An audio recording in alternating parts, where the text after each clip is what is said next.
नमस्कार दोस्तों, कार्तिक महीने में शुक्ल पक्ष की नौमी के दिन आंवला नौमी मनाई जाती है। ऐसी मान्यता है कि इस दिन भगवान श्री कृष्ण गोकुल की गलियां छोड़कर मथुरा गए थे। इस दिन महिलाएं सुबह जल्दी उठकर नहा धोकर साफ कपड़े पहनती हैं और आंवले के पेड़ की पूजा करती हैं। पेड़ को दूध चढ़ाकर सफेद या लाल मोली के धागे से आंवले के पेड़ की 8 या 108 बार परिक्रमा करती हैं। फिर साथ में बैठकर कथा सुनती हैं और पेड़ के पास ही भोजन करती हैं। दोस्तों, ऐसी मान्यता है कि आंवला नौमी का व्रत औरतें संतान प्राप्ति और परिवार की सुख शांति के लिए करती हैं। तो आइए दोस्तों, आंवला नौमी की कथा की ओर चलते हैं। एक सेठ सेठानी थे। उनके 5 बेटे और 5 बहुएं थीं। सेठ सेठानी बहुत धार्मिक प्रवृत्ति के थे। उनके पास इतना सोना चांदी और रुपए पैसा था कि उनके समेटने और रखने के लिए कई नौकर चाकर थे और वे भी धन को गिनने की बजाय तराजू में तोल कर रखते थे। सेठानी जी का एक नियम था, वे रोज सुबह पूजा करके सोने का आंवला दान देती थी, उसके बाद ही खाना खाती थी। इस तरह सेठ सेठानी आराम से रहते थे। पर एक दिन सेठानी जी की बहुओं ने सोचा, यदि माँ साहब रोज इसी तरह एक सोने का आंवला दान देती रहेंगी तो कुछ ही नहीं बचेगा हमारे पास। और सब बहुओं ने मिलकर सासू जी से कहा कि वे सोने के आंवले की जगह सदा एक सादा आंवला दान करें और खाना खा लिया करें। सेठानी जी ने उनकी बात मान ली और रोज एक सादा आंवला दान करने लगी।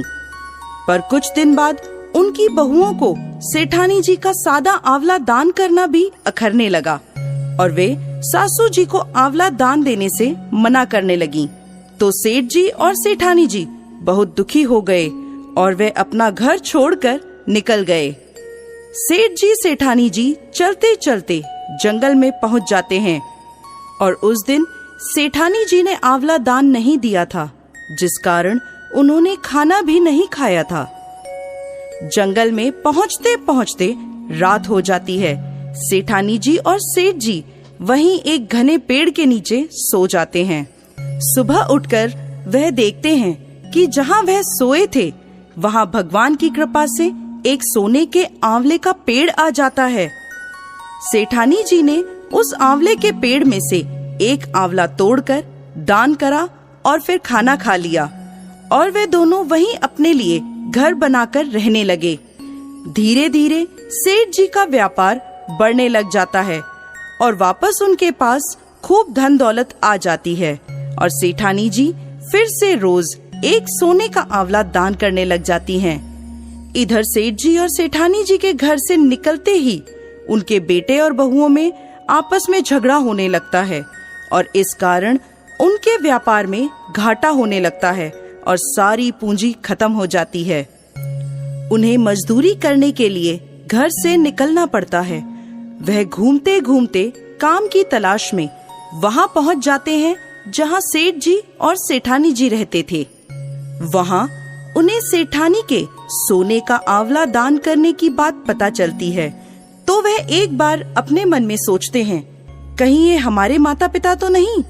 पर फिर सोचते हैं कि हमारे माता पिता के पास कुछ भी नहीं था, वे कैसे हो सकते हैं। एक दिन वे सेठ जी को देख लेते हैं और उनके पास जाते हैं और उनसे माफी मांगते हैं और कहते हैं, हम पैसे के लालच में अंधे हो गए थे और हमने आपको घर से निकाल दिया, जबकि उस घर में सब कुछ आपकी ही किस्मत का था। सेठ जी ने अपने सभी बेटों को माफ कर दिया और सेठ जी और सेठानी जी अपने सभी बेटे बहुओं के साथ रहने लगे। दोस्तों, हम उम्मीद करते हैं कि आपको आंवला नौमी की ये कथा पसंद आई होगी।